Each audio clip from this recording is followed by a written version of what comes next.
Hello, hello, hello. Welcome back to another episode of the USL Show.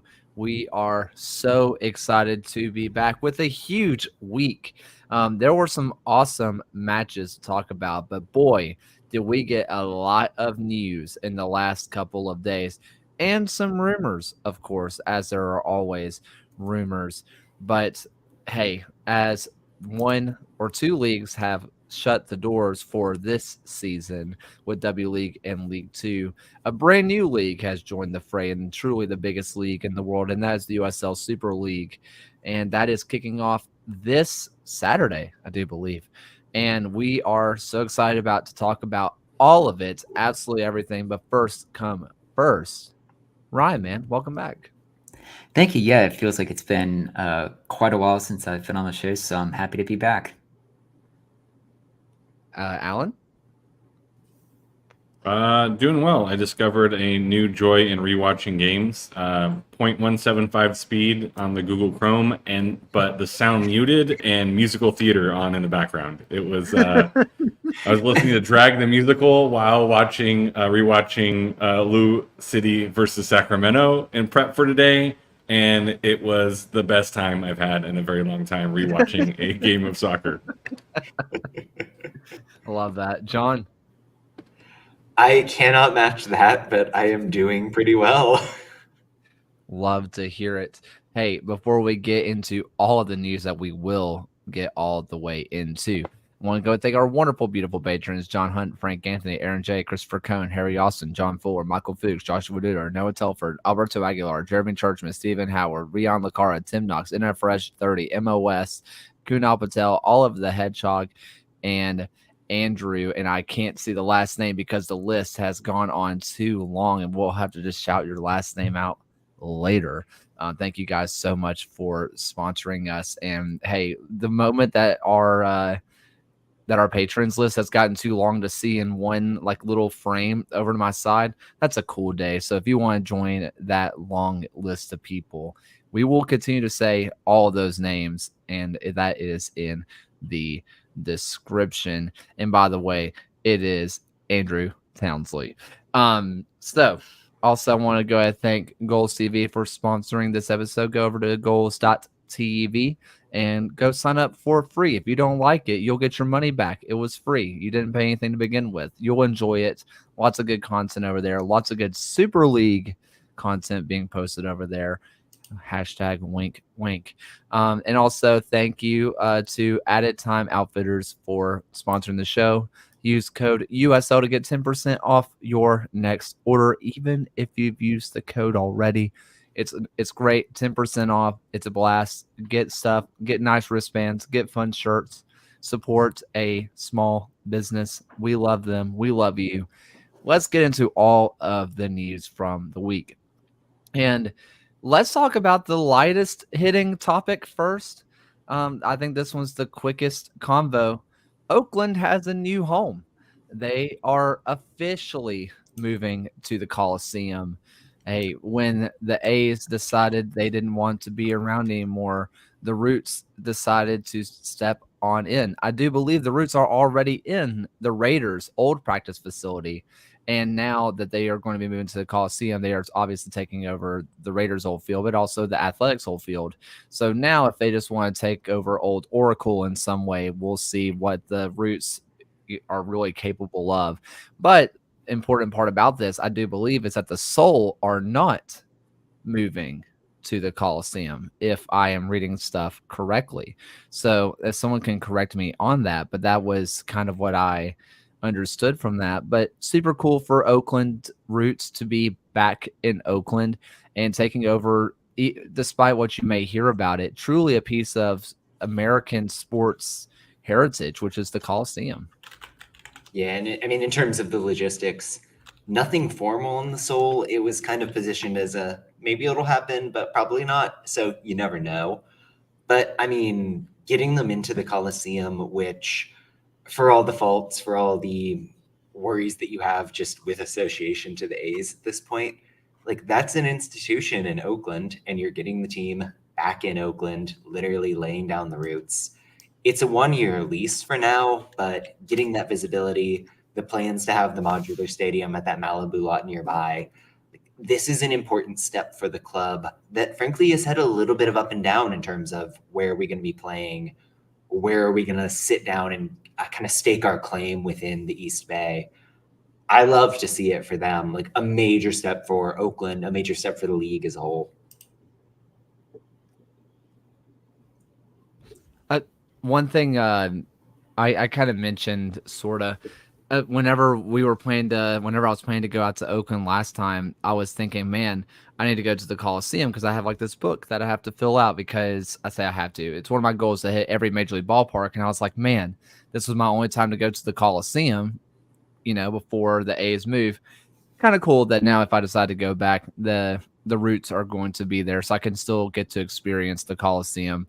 And I think this is just more proof of Oakland roots really investing in Oakland, because something that, granted, Oakland and the Athletics in particular are letting the Coliseum fall apart, and there are countless stories you can read about the Coliseum that are just like, this is really a real place that professionals play.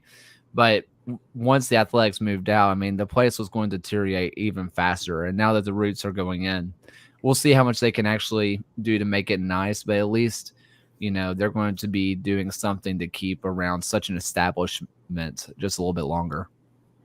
Yeah, and you're looking at a stadium that is currently the 5th oldest stadium in Major League Baseball. It opened in 1966, the same year that Angel Stadium did in Anaheim. And just to still have it be continuously occupied since the stadium had opened is just going to be very massive for the city of Oakland, and to have a team play in such an iconic venue for the city is going to be great. And honestly, we just need more stadiums with the name of Coliseum in it. I feel like outside of the one in LA and the Coliseum in Rome, we don't have enough Coliseum named venues.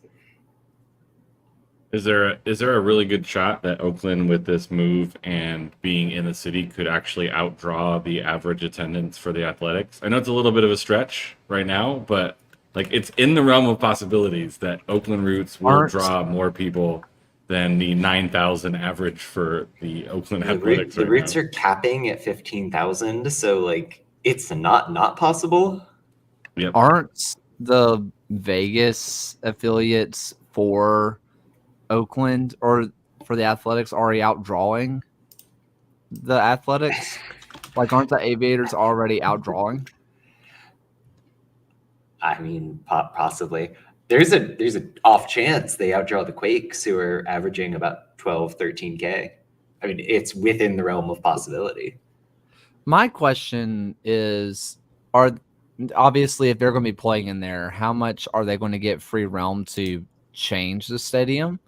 Because I can't imagine they're going to keep the giant bowl, basically, because the fans will be so far away. I wonder if they're going to put in like temporary stands closer to the field or anything like that. I know they had, at least I think I did. I think I saw that there was like a mock drawing of what it's going to look like, but I can't imagine they'll keep the fans that far away from the field. Can we keep the baseball dirt so it reminds me of watching Oakland Raiders games in September? I mean, it's the equivalent of like playing on the Memphis pitch, so who really cares? I mean, yeah, I saw 1904 play at Qualcomm Stadium before they demolished it, and yeah, it's not the best fan experience to sit in a not soccer designed stadium that's far away, that is, not very steep. But I have a feeling that the Oakland folks will figure it out. I will miss the Blues Clues pitch. That there is something like, I know it was kind of mocked at the beginning, but there is something kind of iconic about watching an Oakland game on that pitch now. Like it you see it and you instantly have feelings and vibes about Oakland and the team. And so like it's almost part of their brand now, like football lines for Indy 11 were for a while. It just feels as if there's that connection. And so I put on some highlights earlier, and it again, it's just that instantaneous, like all of the poo-pooing and the gruff that they got at the beginning for that pitch. It is like, you're watching an Oakland Roots match. And all of the positive vibes that brings when you see it. Oh gosh, what was I going to mention? It was there. I had it. Oh, just real fast. Is this another time that we can finally bring Jose Canseco back, but this time he actually gets to play back in Oakland? Just halftime, just let him hit bombs again in the Coliseum, just see what happens. He is also very good at scoring points with his head. This is true. There we go. I mean, you can recreate it with a soccer ball.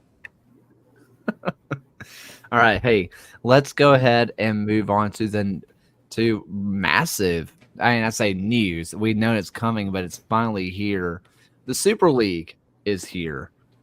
I mean, I am so excited. I got my Peacock account ready. I had never bought Peacock. I got it just for the Super League, where our first match is going to be Saturday with Carolina Ascent versus DC Power, the rebrand before they ever played a game, DC Power. Spokane Zephyr versus Fort Lauderdale United, and then Tampa Bay Sun versus Dallas Trinity.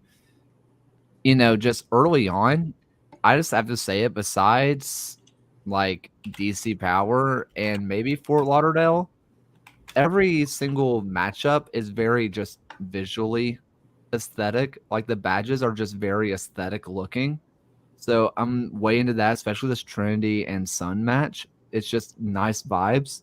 But God, I'm so excited it's here. No, I mean, the run-up has been nothing but incredible, seeing these communities come together and like really develop their clubs, develop their identities. I'm especially excited for this Tampa Bay game, frankly.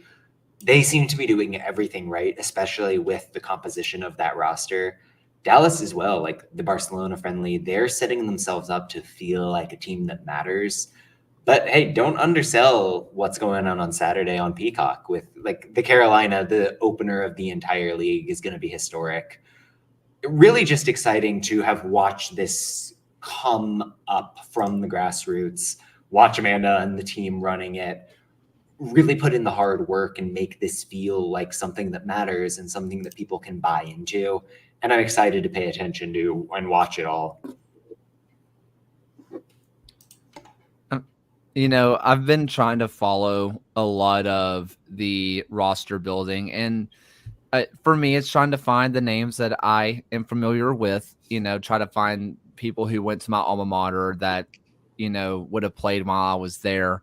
And it's been fun because there have been players, and I believe it's 44 former W League players have made the jump up to the Super League in some way, shape, form, or fashion. So if you have a favorite W League team, I can almost guarantee that either a player's from your squad or you have seen one of these players play on one of these squads. And that's super exciting. It's nice to have that kind of continuity between the two leagues. You know, I've kind of talked about it. I mean, like for me personally, like Zephyr has a player that went to Alabama. So does the Ascent. Ashlyn Sarepka played for Birmingham. So I'm excited to see her play professionally in the United States. Riley Mattingly, Parker, she's down at Tampa Bay, and she's so good. So like there's so many players that I'm just super excited to see play again, because we kind of talked about this, and you know, we talked about the stats when the Athletic article came out. There's just not enough opportunities in the US. So there's about to be a lot of players from probably your favorite alma mater, or your alma mater, your favorite university, your favorite school, whatever, that you're like, man, I haven't seen that player play in 5 years. And they're finally getting their first or getting their second opportunity to play professional because the opportunity is finally available to them. Yeah, and in the lead up to the start of this league's, being from the Carolinas, I've been very interested in seeing how Carolina Ascent will do, especially here within Charlotte. I think it's going to be a very fantastic opportunity to just really build up the game here. But the one team I'm also looking out for is going to be someone that John Hunt had mentioned in chat, of Brooklyn, who will be playing on August 31st to start their year actually against Carolina, with Brooklyn FC joining the USL Championship next year. This is a fantastic opportunity to really have the soccer team in the borough of Brooklyn. And just as John has mentioned previously, just to have more soccer in the New York City area is just a fantastic opportunity. Just in general. Oh, sorry, Alan. I was just going to say, I feel there's also a moment of the guy watching woman build successful league that says, I want to do that too. And I think, while that league's is not on the map yet, I think there's a lot to be hopeful for this league to, again, I think Kaylor's right, bring opportunities where opportunities didn't exist. I'm going to highlight also off the pitch as well, just the opportunities for folks to get jobs in women's sport, whether it's behind the scenes or in front of a camera or photography or being a Twitter admin to get yelled at later by fans. All of those opportunities are there, and I think there is a feeling that this is going to be somewhat successful. Otherwise, MLS doesn't feel threatened by it. Which I feel like we can't bring up the Super League conversation, which is kind of why. And also people reminded me about the Discord stuff. Yes, I will do that. We can't really talk about it without talking about the Scarfs and Spikes article that came out, and I hate that is the case. But when you talk about the wars, the soccer wars still exist. I'm going to say this about before I kind of give context about a lot of this stuff. I've met a lot of the guys at Scarfs and Spikes in person. They are genuinely good humans that put a lot of research into things, and they are actively trying to be in the good graces of people. So them taking down their article that basically said that MLS is coming for making their own women's league, basically, and any MLS tied organization would just instantly join in, and that's how it will start their league, basically, was the gist of it. That was weird. That was it got taken down, and I don't think it should have been unless they were pressure to, because I'm sure what they got was what they believed to be very accurate information. But basically, yeah, MLS wants to have a women's league, and it definitely feels, and I mean, USL was given a specific shout out in there of, I don't know, just something to talk about, I guess. I mean, the article did get recanted and taken off the site and scrubbed for a reason. Like, they got the intel that what they were reporting wasn't accurate. I don't think we can put stock into the report necessarily, as much as I respect the Callum Ewing who wrote the article was really trying to do good reporting. Like, I think people who had better connections kind of debunked what was going on. And that's not to say that MLS isn't going to come in and try to steamroll the women's game at some point. Like, that's kind of their whole MO across the board in every walk of life. But for now, I think the focus should be on the Super League and the fact that they aren't trying to steamroll anybody. They're trying to, add 160, 150 roster spots and all the opportunities for people off the pitch in a way that is not going at the NWSL, that is in many ways kind of adding a second layer of, if you need to move to a club where you're actually going to play and you're still going to get a living wage, come join the Super League. Like, that's fantastic to have the synergy at the top level right now. So I think it's better to just kind of focus on the positive and what we do know is going to be good. Kind of just one last thing on the Super League. This is completely moving away from it. I still can't get over the fact that the DC Power FC logo released that they were going to have wing play as a core value, basically. How do they know that? Can I just say, I think the new logo is really good. Yeah, the new logo is solid. It gives But yes, me. the wing play, like anytime you look at a logo branding thing, be prepared to cringe is kind of my mentality, I guess. I mean, it's not great, but also, I mean, just saying the wing play is part of our attacking identity, or the wings are our attacking identity. Are they? Did you ask the coach? Are we going to rebrand every time we get a new identity? We signed a striker, and now the monument's even bigger. Or they sign Mourinho and it just logo becomes a bus. Is that what we're? The DC transit system. I don't know. It cracks me up. I will say the DC logo looks a bit like something I saw in like, maybe this won't make sense, but like in Overwatch. It gives me Oh, I Overwatch see. vibes. It's Yeah. got pro gaming vibes for sure. Oh man. All right. Let's get to what has also recently taken the internet by storm, which is Lexington is going up to the championship. To the shock of some people, to most people, it's been one of the worst kept secrets kind of around. They have been outspending a couple of championship teams this year, but they still find themselves towards the bottom of the table, yet getting promoted. I guess the question is, are Lexington the best power bottoms of all time?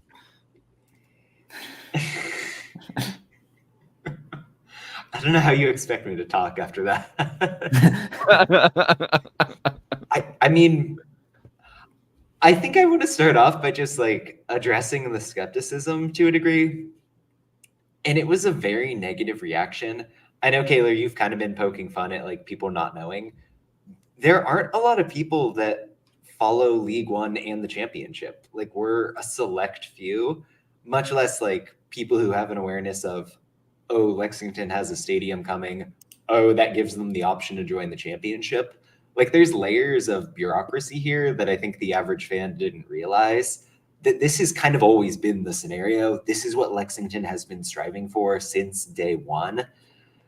So beyond the shock factor, you've seen a lot of criticism of the attendance numbers, which granted are in the thousands, but they're also playing in a worse spot than their current stadium is at, on a college campus. Having their own venue, being able to market of, we've got this, we're going to spend the money, we're going up a league. That's going to be something that draws in fans to a culture that is already very strong at the grassroots. You throw in the fact that you're relocating them from a league that is very Southeastern in focus to a league that has Louisville 80 miles away, to one where you've got local games against Indy, Memphis and Pittsburgh aren't too far away. It feels like a better cultural fit. And granted, I do have skepticism of, should the championship have set up these clauses in the first place for cities that really aren't that kind of D2 top of the pile? But you play the cards you're dealt, and I think Lexington has done all the right things on the infrastructural side to make this work. Yeah, and John mentions in chat that you see other teams such as Omaha who are looking at moving up to the USL Championship as well. And I think we're going to see a lot of those kind of conversations come up on which team belongs basically within which league at some point. But it is at least worth pointing out that with the championship gaining Lexington for next season, we are still at least structured to get a handful of teams coming into USL 1 next year between Alta, Naples, Portland, Santa Barbara, Texahoma, Eugene, and Westchester as well. So USL 1 are gaining a lot of teams with the departure of Lexington to kind of help alleviate the balance issues that the championship in League 1 has always had since the start of League 1. I think you made some of those cities up. Those aren't real cities, are they? I'm just kidding. I mean, we can hem and haw, but maybe Lexington goes on a nice Jägermeister Cup run, and this is the prize for winning the Jägermeister Cup, is you just get to become a championship team instead of Pro Rel. It's a tournament knockout. We don't even know how the rules work, anyway. So maybe there's like a secret lever, it's going to be like RuPaul going, Jägermeister rules are suspended, the winner gets to go up, right? But I do think, John's right. We've seen really strong teams go away because they didn't have the stadium, they didn't have the facilities locked up. And so if you can get a team that has that, facility in a good location, right? That was, I think, the knock on St. Louis when they were in USL Championship was the location of their stadium wasn't the best. And so they were putting a really good product on the pitch, but they weren't drawing enough people because of the location. And so I think all of those things are things that the league is looking at as far as will this be a viable team in the future? And yeah, maybe the but is, they're not performing well right now. But I mean, we've seen teams go from the top to the bottom of the table in the championship, 1 year later, just because that's how things work in the league is you sign a couple really good players or don't sign a couple really good players and you drop down the table or you shoot up the table. So I'm hopeful for Lexington. I think there's some excitement. I do think there is, some really good league matchups that will bring people to the table. And there is something to be said about going from League One to Championship, just like as much as we talk poop about MLS, going from League Championship to MLS, like those things do have a fact. Those have factors in do people go and show up. Although I would hearken to bet that League One to Championship isn't quite as big of a pull, but it's when you see teams like Lou City playing on ESPN2, you're seeing that CBS game. Like there are eyes on the league that haven't been there in the past, and so why not? If someone's willing to invest in it and they have the stadium, go for it. I think we should be cheering those teams on, and then laughing at them if they don't do well on the pitch, not financially. That's not as fun. That's different. I mean, I think, and this is a I guess kind of a random question.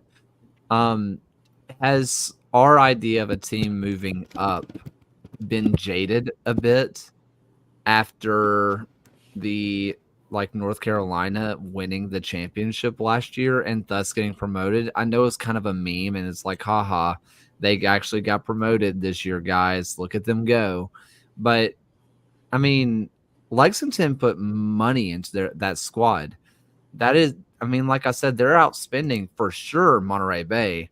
Well, let me just, from what I understand, they're not only outspending Monterey Bay, they are spending twice as much money on their players as Monterey Bay. Like it's not they're spending at a championship level, and if they can build a team with championship money, like it's not going to be a question next year. Right. I mean, yeah, go ahead, Alan. I was gonna say, look at FC Cincinnati when they made the jump to MLS. Like it took them, they were kind of a laughing stock at first, but it took them a little bit of time to get their bearings, and now they're a pretty successful MLS club, right? So like even if Lexington makes the jump up, because Cincinnati didn't win shit in the championship, boom. That's for my Louisville fans out there. Crushed the league. They crushed the league. But I mean, they were successful, but they weren't like winning things in championship, and they moved up and weren't as successful at the beginning. But I think if you give Lexington a long enough runway, I think that they can do some good stuff because they are financially committed to putting a good club on the pitch. And sometimes you swing and a miss, right? Like sometimes you bring in good players and it just doesn't work. So there's something to do that too. Yeah, and even if you're looking at North Carolina for this year, they're still only a point outside of the Eastern Conference playoff picture, and they're currently above the team who won the Shield last year. If we're going to talk about teams going up and down the table with a turn of just one season, and I think if Lexington is going to be told in the championship next year, you're going to be basically still in the playoff hunt come August, I think they would certainly take that season. I mean, you could be having worse seasons in the championship this year. Look at what Miami and El Paso have been going through lately. Although I do at least want to talk about John bringing up the need to go to a different format when we get to what I think is going to be 26 or 27 teams in the championship next year. And at some point, it becomes very unwieldy for conferences. 3 divisions, baby. I think it should be one big Jägermeister Cup. It's like March Madness. You play like one single elimination game, and that's your season. Yeah. Here we I are. mean, gonna say- 26 teams, double round robin, 50 games. You only get 2-week off season, year round. I do think the restructuring is going to be interesting because the league has been hesitant to expand past the 32, 34 game mark. Almost certain that the championship is going to join the Jägermeister Cup, if not next year, the year after that. There's going to be a real cut in league games at some point, and I'll be fascinated to see if the continued expansion of the championship and the possible need for some sort of competitive reorganization is the kick in the butt that gets them to get over the line in terms of Jaeger expansion. I mean, we say cut down on matches. Well, who says they don't go up? I mean, we see like granted, not the best example, but the English Football League, the EFL, they're playing 46 matches in a regular season, not including the Carabao plus the FA Cup, any ties that they have on top of that. And they're playing like 60 matches a year if they make runs on things. I mean, who says that they don't just say we're sticking with 34, and if you make an Open Cup run / Jägermeister run, hey, good for you. American Travel is saying no. Well, shut up, loser. And one more thing on the Lex jump. I don't think that necessarily League One to Championship means you're going to draw more fans. North Carolina, on the wake of a title campaign, jumping up a league, their attendance is down about 13, 14% this year. It comes down to marketing and facilities, and Lexington being a little bit closer to downtown, not being on the college campus, i.e. alcohol is good. Like, that's kind of big factors that you can throw in on top of the fact of, okay, we're going to market on the fact that we're spending to move up a league, and that is a big deal. So I'm bullish on it. I mean, let's say, we can talk about what's going wrong in Lexington. You know, I mean, We have a lot. we've done it a ton. I am genuinely surprised. I mean, they had Darren Powell talk at this thing, right? I'm very surprised that he is going to be what seems like the coach to take them into the championship, because it has been dull. And I mean, if I'm being honest, that style of play in the championship, I mean, I'm just going to throw it out there. Put Lexington, like we said, is fielding monetarily wise a championship roster. Obviously, we can talk about other stuff that's out there, but like if we're talking about the money that they're spending, a championship roster, put them out on a field right now against Pierman's Battery with how Powell has them playing. It can't happen. It just can't happen. I think that the next part of this process, I think you have to get rid of Powell, right? I never want to be the guy who's like, yeah, he should lose his job, because that just like rings bad to me. But I mean, it's a very unique opportunity to say, we've got a blank slate. We've got a nice budget. We're going to rebuild this thing from the bottom up. And we're going to get a leader with some youth, with some progressive ideas about how the game should be played.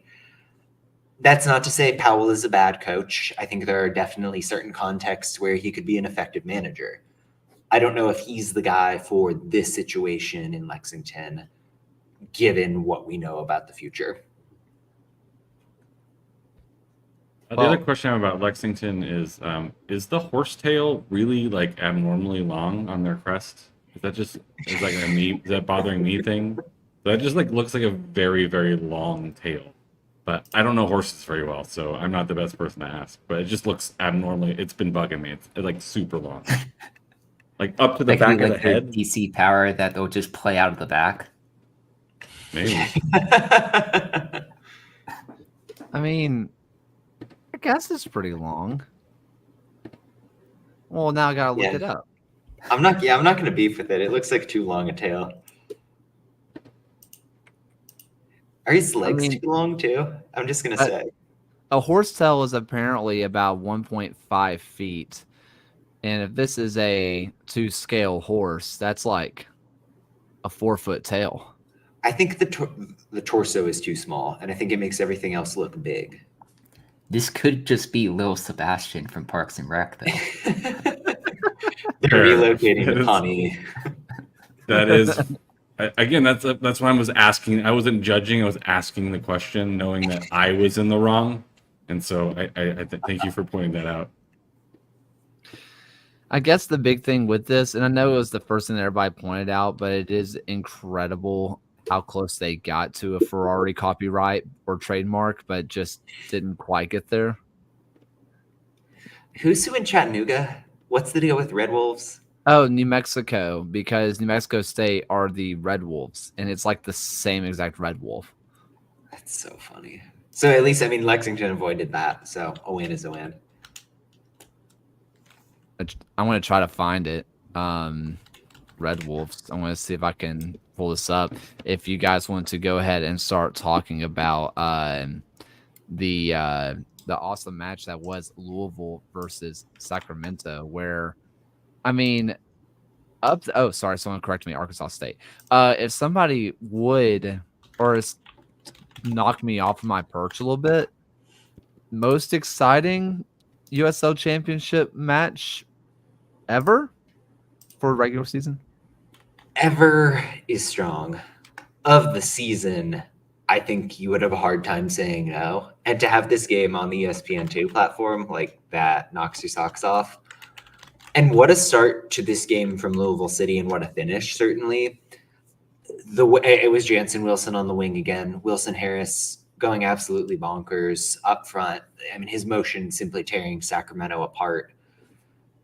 This was a game where, especially early on, Louisville really kept Pirano and Phillips in their pocket. I thought Kyle Adams started the game quite brilliantly.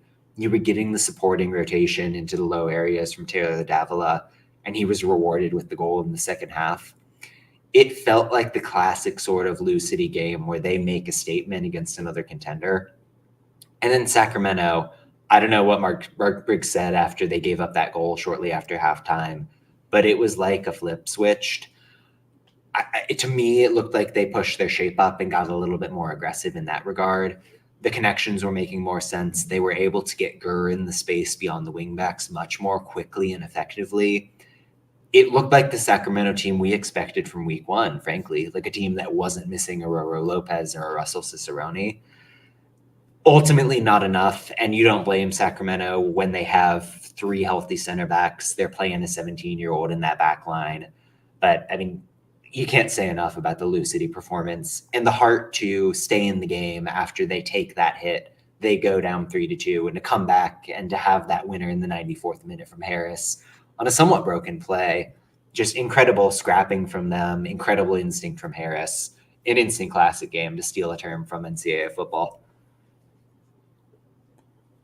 I mean, if we're going to talk about regular season games, we'd be remiss not to mention the miracle on the month for Pittsburgh Riverhounds against Harrisburg when that was that 6-5 Riverhounds game. That still remains my favorite ever regular season USL game. But I mean, back to the Louisville-Sacramento match, what a game to actually put like on ESPN2 for the league, to have it just be another high quality contest. And honestly, like, the league has been like picking all the best type of games to have on their national broadcasts, just in terms of the amount of goals that are being scored and the best matchups. And it's been a really exciting time. If you're looking at Louisville, it's a side that still is currently atop the standings right now in the Eastern Conference. They're a point ahead of Charleston in the East and in the Shield right now. And just to reel off 4 wins in a row and to hand Sacramento their first back-to-back loss in quite some time is just a really impressive result.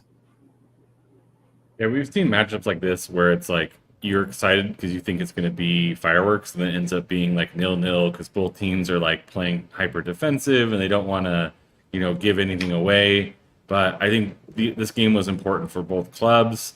And also, I think the inter-conference matchup gave them a little bit more freedom, right? It's not going to play as big of a deal in the playoff race. So maybe they had a little bit more freedom to get after it. And it was like two heavyweight teams trading blows in a way that we just don't get to see very often with some of those top teams when they face each other. Is they, you know, it could have easily been, like last week where there was a couple 1-0 nail-biting victories, which were heavily defensive because the teams were playing maybe a little bit less attacking, maybe a little bit more safe. But this was like, defenders stepping up, going on runs, playing, some high lines. That it was just a very, very entertaining brand of soccer, and one that we can hope for down the stretch as these games get tight and these top teams really have to go for it.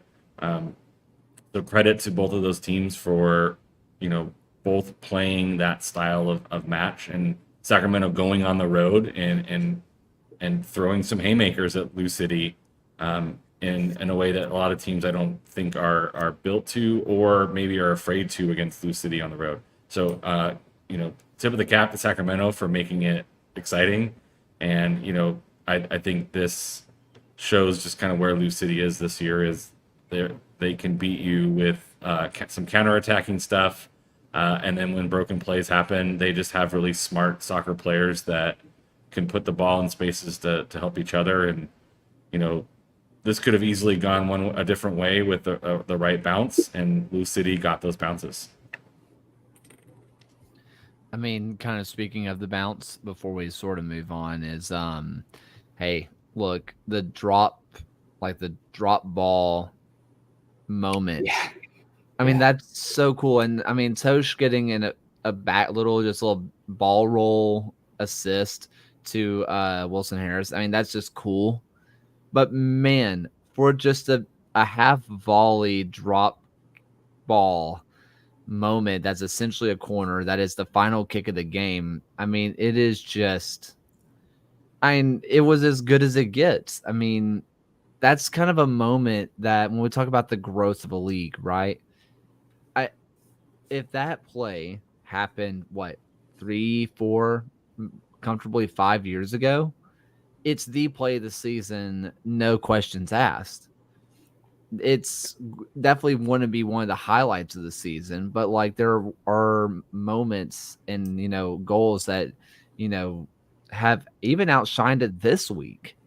That's just cool. It shows how much the level has gone. But man, what a unique moment! No, absolutely. I mean, that's something you're going to remember forever if you're a Louisville City fan. Like, absolute magic. Alan, you brought it up just a little bit, and I want to discuss it.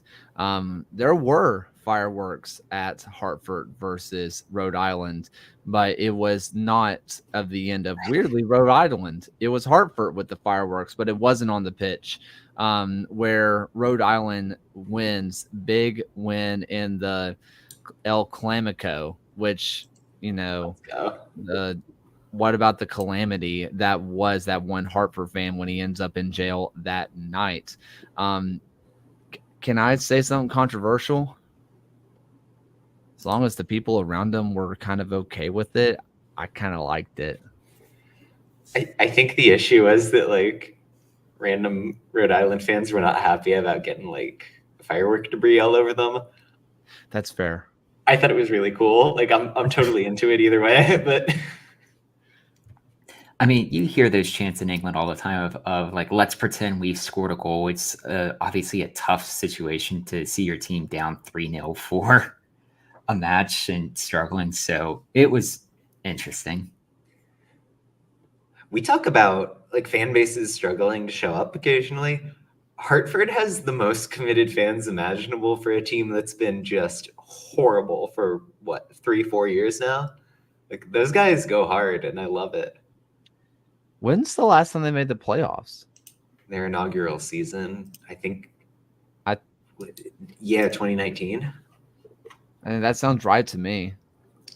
2020 during the COVID year was it? Okay, I knew they had one really good season. And then they've just been the worst team in the world since then. Yeah, they've only made the playoffs once, and it was in 2020. And Alex Dixon was lighting the league on fire, and they've just been miserable since then. And even that one year they did make the playoffs, they exited in the first round to St. Louis FC. There you go. Heritage. Yeah, I mean, it was a fun rivalry match. I mean, it is kind of funny. There are a lot of New England Revolution fans who have just now seen a lot of the Rhode Island shtick, which is a lot of them. It's like we have more passion than the Rebs, and they're just like we don't even think of you at all. But honestly, I think there are 90% of the country would kill to have what Rhode Island had that night in terms of passion and a fan base. I mean, it was unbelievable. Yeah, no doubt. But look, there's a whole lot to talk about, and we kind of talked about having some firepower and having a ton of fun on national broadcast. Well, how about a Telemundo debut for Charleston Battery, where, hey, it was not easy at first, but it does end up being what looks like a dominating win by the scoreline for the Charleston Battery. Charleston scored a 3-1 win over a shorthanded Memphis team this weekend, but it was no walk in the park, and that's because of Memphis's unique deployment of a 4-4-2 shape, headlined by two midfielders anchoring the press. You see Emerson Heineman and Bruno Lapa closing down on the Charleston center backs, backed up by four midfielders who were man-marking their opposite numbers in the Charleston 4-2-3-1. You're seeing the Battery sort of work through, and they're able to keep possession, but because of that tight shape and because of the tight marking, it was very difficult for the Battery to advance in the early going. There was a lot of possession around the back, possession that was focused on the wide areas, working in an almost U shape around Memphis rather than carving through them with any sort of efficacy. That dynamic changed when the Battery were able to activate the half spaces, specifically on the left side. We've seen Juan David Torres drop low quite often to get touches, and you're going to see an example of that here. Because of that drop and because Nick Markanek is high on the right, it's almost a two-striker look for Charleston.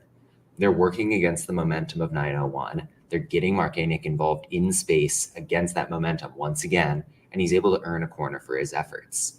You saw more players than just Torres activate in that same region to break through, however. Here, it's Arturo Rodriguez, dropping from the number 10 spot to complement the double pivot for the Battery. He works in, Nathan Dos Santos makes a really smart overlap, and then it's a payoff for Torres in the box. This is the sort of clever thinking, clever movement that powered Charleston. Memphis actually put up a nice fight when they went down a man, but before they could sub and rebalance their team, they had this turnover. Granted, it's a very well-worked play from Charleston. You're seeing Torres, you're seeing Markanek. They're able to turn on a dime and pay off the hard work in possession with a really quick break that catches Memphis out and changes the dynamic of the game. That variety, that ability to break down a set defense no matter the setup, is why Charleston is in the mix for the 1 seed. I mean, look, obviously going up a man helps, but hey, like John mentioned, once they kind of made a couple of tweaks and really started exploiting those little spaces that Memphis was truly allowing them to have, it felt like that was going to be the result, no matter what Memphis did, if we're being honest, even if that red card does not happen. What a win for Charleston. And Nick Markanek is just on fire. Yeah, I mean, Markanek is always going to be the guy that steals the headlines. The scoring is unbelievable. Like, the level he's ascended to this season really isn't matched across the league. But for me, it's the small things happening everywhere else. And I highlighted it in the video, but what Juan David Torres gives you just is this free-flowing dynamo on the left side. I think the interchange in the midfield maybe is better without Aaron Malloy, which is really heretical to say. And Malloy gives you so much else in many different facets of the game. I feel like we're going to feel that absence in the weeks ahead when they come up against Louisville again. But for now, the level of flow with Rodriguez and Ikaza and Allen is so impressive to see. And shout out to Memphis, who, as weird as their setup was, it was really working. I think they're going to have some kind of plan Bs coming into the mix soon enough with Marlon healthy, with Panos getting into the mix. But yeah, I mean, a really good game and a really good example of why Charleston is where they're at in the table.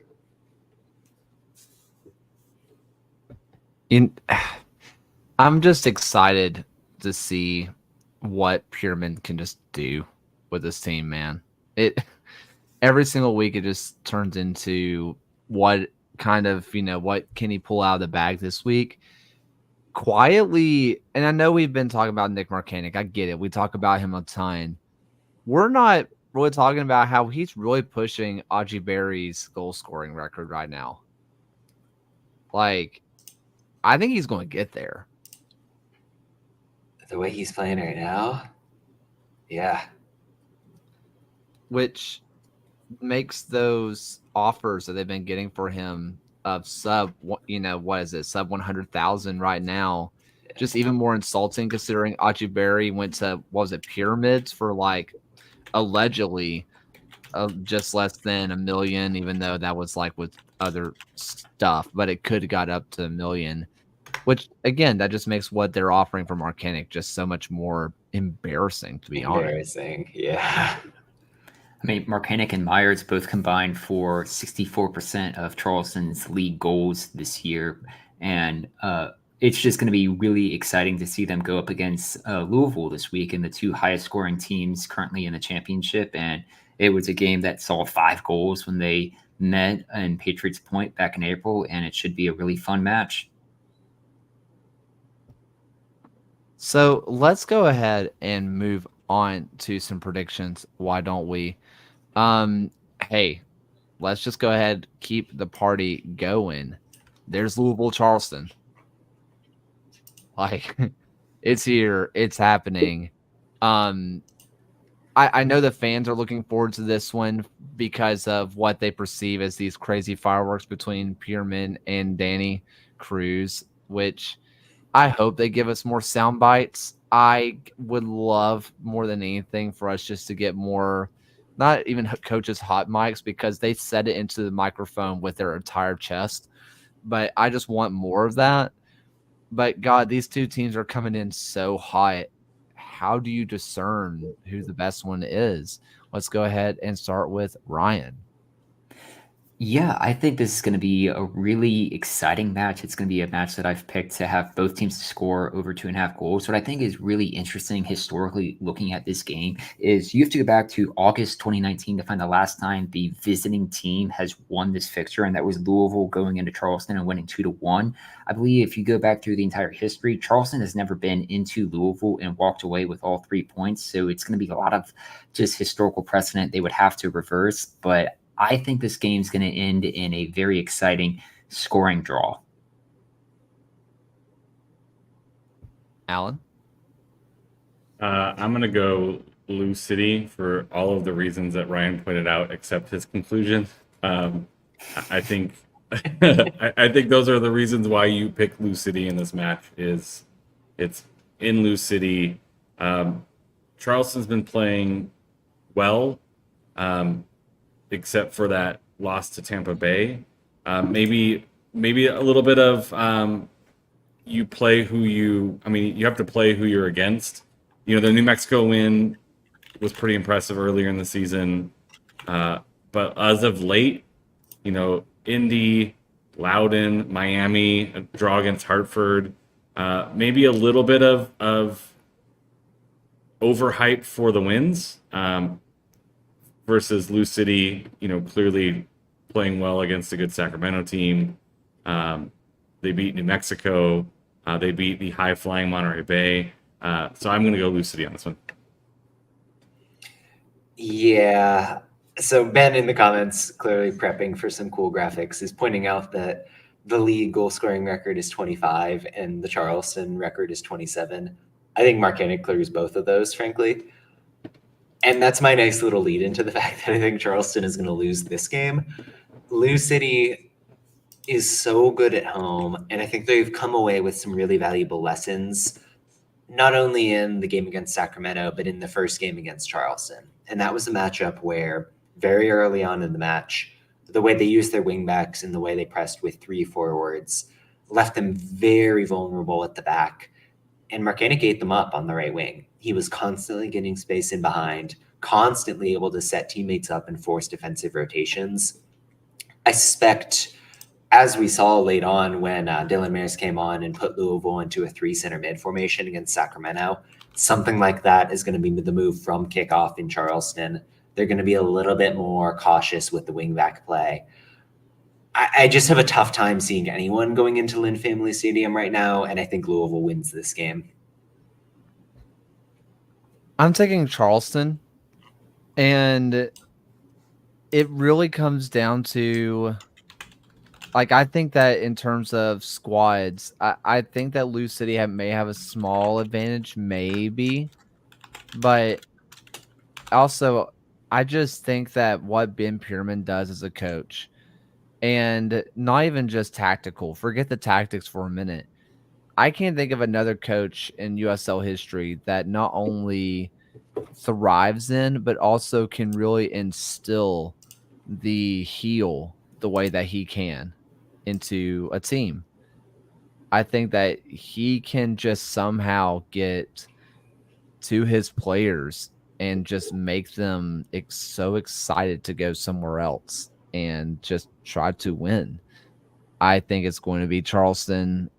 I think it's going to be fun no matter what. I'm really hoping we don't get what Alan said earlier and say it's going to be a defensive 1-1, but also that's not Ben Pierman's or Danny Cruz's style at all. Yeah. So next up, let's kind of talk about two teams that tend to, well, curl up and go defensive and grind out a 1-0 win. Birmingham versus Detroit. Of all the matches that are going to happen, this is one of them. And it should be the first time. I mean, Legion have finally beaten Detroit for the first time in their club's history. Can they do it twice in one season? I'll be interested to hear. Ryan. Yeah, I feel like Birmingham will be able to complete the double and beat Detroit on this week. And if you look at their 2 previous home games that they've had against Detroit, historically, those have both teams to score as well. But it's been 46 days since Detroit has last won a game. And I haven't seen enough turnaround from this team over the last month and a half to really put a lot of faith into them to win this one. So I have Birmingham winning. It's my turn. Yeah. I'm gonna go with DC only because I know how mean they can be on the internet. Honestly, that's fair. John? Yeah, so I'll invoke the ire of the Detroit fans because I'm taking the Legion in this one. I thought Birmingham looked rather flat for occasional spells, certainly against Monterrey. But man, Detroit, they don't feel like they have a grip on what they want to be doing on the field right now. It's a lot of formation changes between back 3 and back 5, or back 3 and back 4. I know, like, Elijah just got back into the squad, but it's a revolving door in the pivot nonetheless. Jesse El Cedeno doesn't feel like the answer breaking down teams in the final third as much as I hoped he would be. This is going to be a low-scoring game, but ultimately I just trust Birmingham a little bit more given Detroit's form.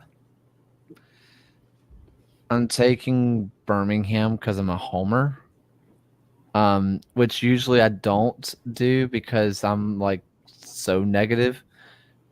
If I'm Detroit, I am licking my chops a little bit that 2 of Legion's starters are at center back are likely to be out with Famuel Kavita and Alex Cornale. So that should be something. But also AJ Patterson and Jake Roof are solid backups to that. So it's not like you're massively dropping off a cliff there. I think that the continuation of what has been the Stefano Pino show, I think you can have a moment. That goal he scored was so ridiculously great. Unbelievable. He's tried that 3 or 4 times this year. Like, that is not the first time he's attempted it. He just finally connected. It's unbelievable. That for me, that's one of the best goals they're going to see all season. Yeah. And, with Pino having these moments of magic, I think I'm kind of with everybody on this, that I think there's only going to be probably one moment of magic, and I'm thinking it's probably going to come off Pino's foot. I'm going to call it Birmingham. Hey, we have Rowdies versus Loudoun, which last time that these two teams played, Loudoun got a good little victory out of them. And it was one where the Rowdies looked like they were going to be the team that was too hot to trot, that they were really going to be running away with basically the second place in the East and maybe even catch up to Louisville. Loudoun has been hot, hot, hot as they have been going through their spells kind of all year long. Does Loudoun keep it up? Does Tampa Bay get revenge? What sticks out to me is similar to the Louisville-Charleston fixture is the visiting team here, Loudoun, has never gone into Outland Stadium and walked away with 3 points. You look back to the October 2022 matchup where they lost 8-0 in that one. Obviously a clearly different Loudoun team, but this is a Tampa Bay side who's averaging 2.8 goals per game at home when they played Loudoun and have outscored them 14-2 in that time. I just think Tampa Bay at home is just another beast, especially in this series, and I have the Rowdies winning this one. Yeah, Tampa Bay is one of 4 teams to not have a loss in their last 5, which if you had me guess which of the other 3 teams off the top of my head, I would not have gotten this correct. It's Pittsburgh, Las Vegas Lights, and Tulsa are the 3 other teams to not have a loss in the last 5. I would have guessed probably every other team except for Miami in that. And so I just think, Tampa Bay, I mean, although Loudoun did have some nice looks against Oakland and maybe probably could have scored a couple of them, but I think right now that just is maybe where Loudoun is they get into good positions, but maybe don't quite have the firepower to always finish well. I mean, you're sitting with an open goal and kick it over a couple times. Not a good look. So I went with Tampa Bay on this one. Tampa Bay looked extremely flat on the road in Phoenix last weekend. And they're a team that, for whatever reason, just has these matches where they lay an egg. Most of the time it's on the road against a team in the West, but it is something to be concerned about, certainly. And I think the root of the problem in Phoenix was a lack of cohesion in the midfield, especially defensively. Loudoun's a team that can take advantage of that and create chances. I wouldn't be surprised to see Khalil Al-Madkar finally get a start for that team, possibly in a shifted shape that really emphasizes that advantage in the central midfield. That said, I think the Rowdies come out hungry. I think they look to try to get a win in this one. Jennings and Ardiaga aren't going to stay off the score sheet long, so Rowdies are going to win. Last time they played, I'm pretty sure I picked Loudoun because I had a lot of belief. And I don't know. And I know how they played against Oakland. I get it. But I don't know. There's just something about this Loudoun team that makes me believe. And I've been saying that's been the motto of the show, weirdly enough, for the last 3 years, is that something about this team makes me want to believe. And I'm going to continue to believe. Hurt me again, Loudoun, please, because I am taking the Pegasi, whatever they are. Next up, we have San Antonio versus North Carolina, which, yikes. I mean, I don't want to get into predictions too soon, or my own, but North Carolina is a good defensive team, and San Antonio could not buy a goal if they tried. In fact, it'd probably be taken off in a stretcher. Sorry, Jake LaCava. I'm really sorry. Woof. I mean, dating back to June 1st, the team has won twice. And their last win came on July 6th. If you're looking back at their last 4 games, they've been shut out in 3 of them. I think North Carolina, being right on the edge of the playoff picture, is going to see that, and it's going to propel them to a victory this weekend, especially knowing that you're looking at a Loudoun and a Detroit team who have tough outs this weekend, that moving into the playoff picture is going to be enough to get North Carolina with 3 points. Yeah, things are just not going well in the state of Texas. right now for either of those two teams. I just believe in North Carolina a little bit more on this one. Not that I'm like sold on North Carolina as like an amazing team, but you know, San Antonio's only win of note is against Phoenix, and in previous years that would be a pretty big deal. This year, it's not much to hang your hat on, except for the rivalry purposes. But I'm going to go at North Carolina, and maybe that's the jumpstart San Antonio needs, is me picking against them. North Carolina looked so good against Colorado Springs, like jumped all over them, aggressive in the press in a way where, yes, they've tended to hold a high line, often kind of offside trap mode, but rarely do they close down and take the ball away from you so clearly as their intention. San Antonio is a team that can play over that setup, but they're also a team that has no juice in the final third whatsoever. If, as it seems, Jorge Hernandez and Kevon Lambert are out for any amount of time, I think that's probably it for San Antonio this season. So that's the long way of saying North Carolina gets the win. Yep, I am also going to take North Carolina. All right, let's go ahead and go down to League One, where we have Madison versus Charlotte, where, hey, look, Madison still looks like Madison. Shocker. But Charlotte looks good. And I feel like every few months we say that, and then they look absolutely horrific. But they are in one of their spells where they look so good. Who do you got? Yeah, this was a tough one for me. You're looking at a Charlotte team who's currently atop of League One right now, and Madison, who's just a point back from them. If you look back at the last two times these two teams played, that was the first time Madison had ever beaten Charlotte in a match across any USL One competition. We've mentioned that the Independents have been playing well. You have to go back to June 19th to find the last time they had lost a match, and in every game since then, they've scored. I've gone for another scoring draw in this one, but I would certainly lean more towards Charlotte to win.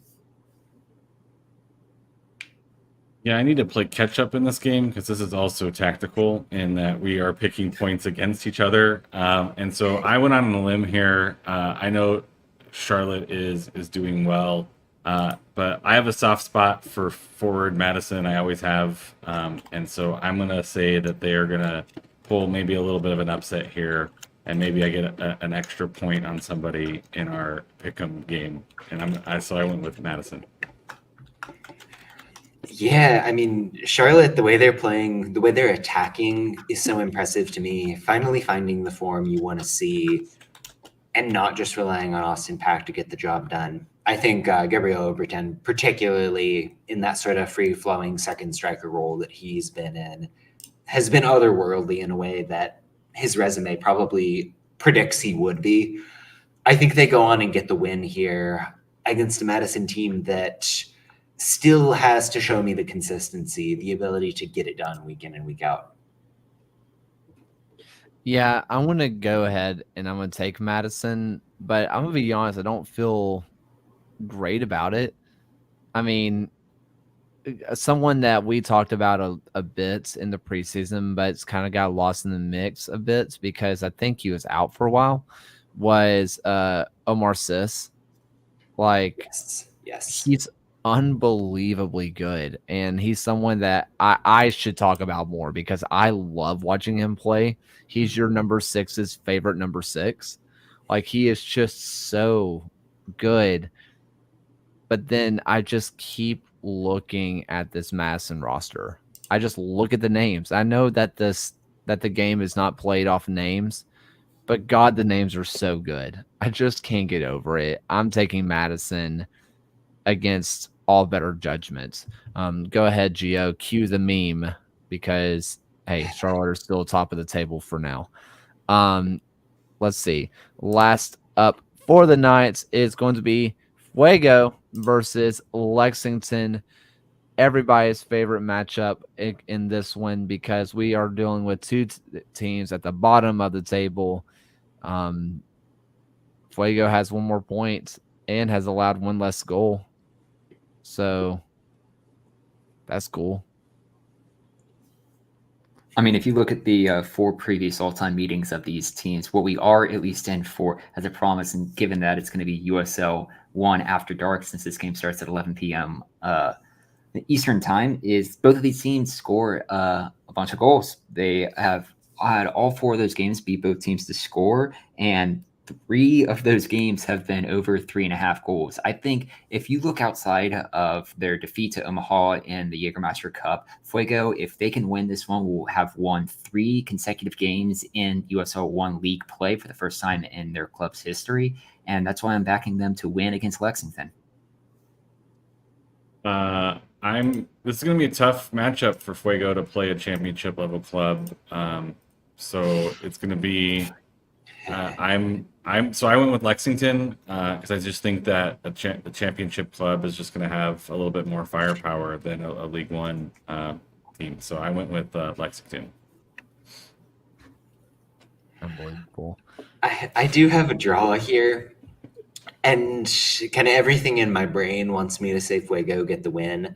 Kind of the magic of the After Dark, the fact that I really like what they've got with Heckenberg in the middle, Mariona at right wing back. Project 510 product has been unreal since signing with Fuego. That said, Lexington, if there's ever a week for them to kind of get a bump out of nowhere, it's this week. So I'm trusting the fact that they're going to kind of step up to the expectations of second division soccer and at least draw against Central Valley, which should not be too big a hurdle. I mean, it was for El Paso for like 2 years in a row.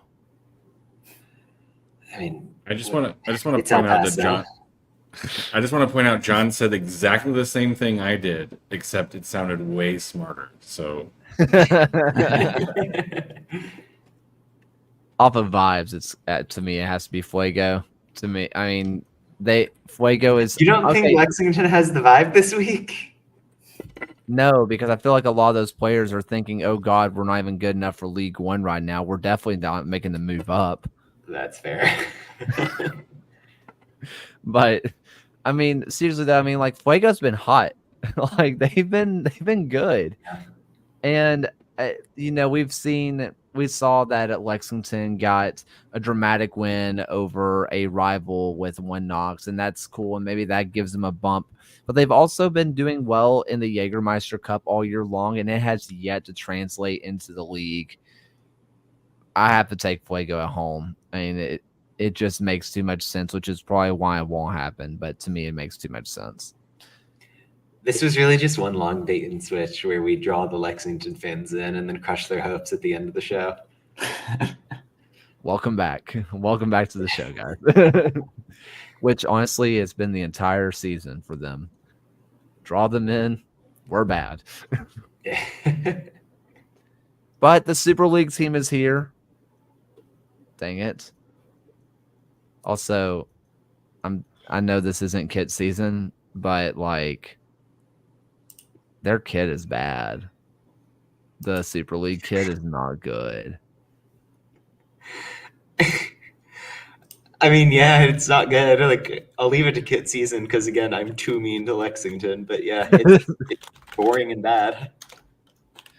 Can I share the Red Wolves the Wolves that are in question? State. Yeah. I just want to throw these out here. Let's start off with the classic. That is the Chattanooga Red Wolves. Oh, here we go. All right. We've seen the sad wolf before. I mean, he doesn't look as depressed as I remember, but a little sad. Now, this is the other one. Does have multiple mountains, though. Does have multiple mountains. True.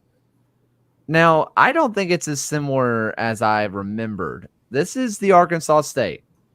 Not as Dare similar I as I say remember. not at all? Beyond the name, I completely don't different? see it. Yeah. Go back to the Chattanooga. I mean, they're both Red Wolves. That's it. No, they're like crazy different. I cannot believe that they're suing over this.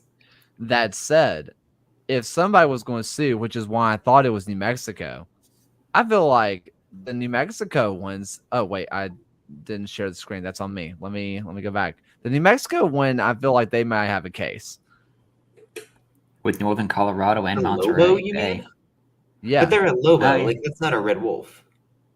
sure, but the wolf looks the same as the lobo. But he's got like I mean, a Looney there's Tunes look to him, whereas like the red wolf is just stern and sad. Yeah. there's also a distinct lack of mountains in this logo, and so I think that's enough to differentiate.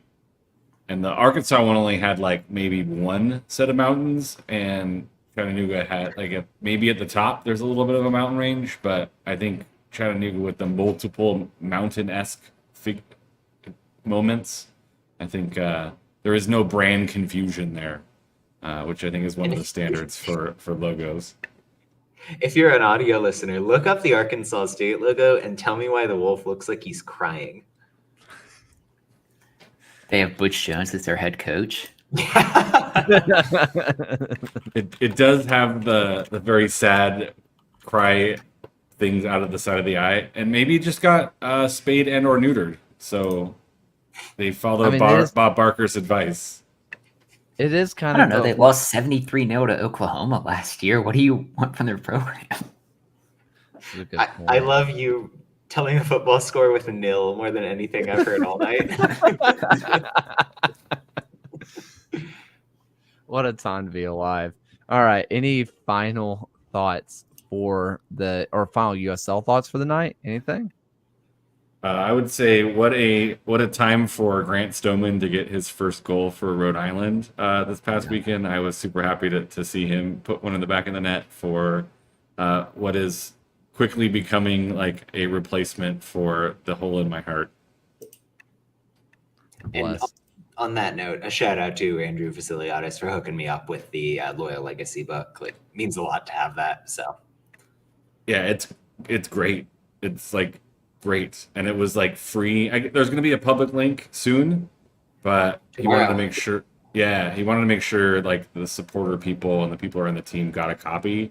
If you want a pretty like epic yearbook from like the guys from Glory Mag, the people from Glory Mag are phenomenal. They're just like kind of like us, where it's literally like a hobby for them. It's not like their full-time gig. It's putting together these like epic magazines, Glory Mags, and they're phenomenal. They're just get them. But this legacy is super great, and shout out to them for putting together such a great product.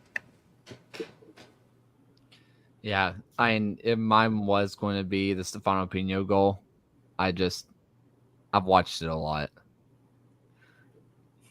I would too. It's a thing of beauty. All right, final thoughts for the night, Ryan.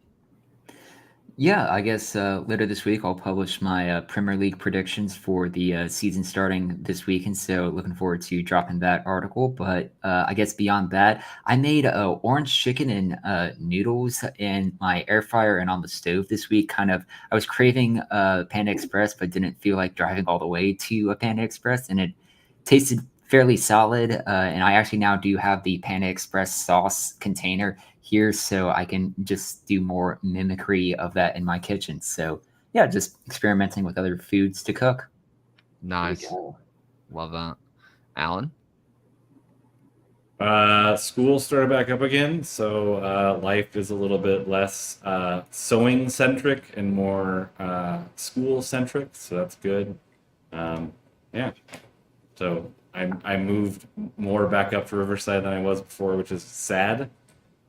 But yeah, it just means more old episodes of Drag Race while I sew in the evenings instead of in the afternoons. Bless. John?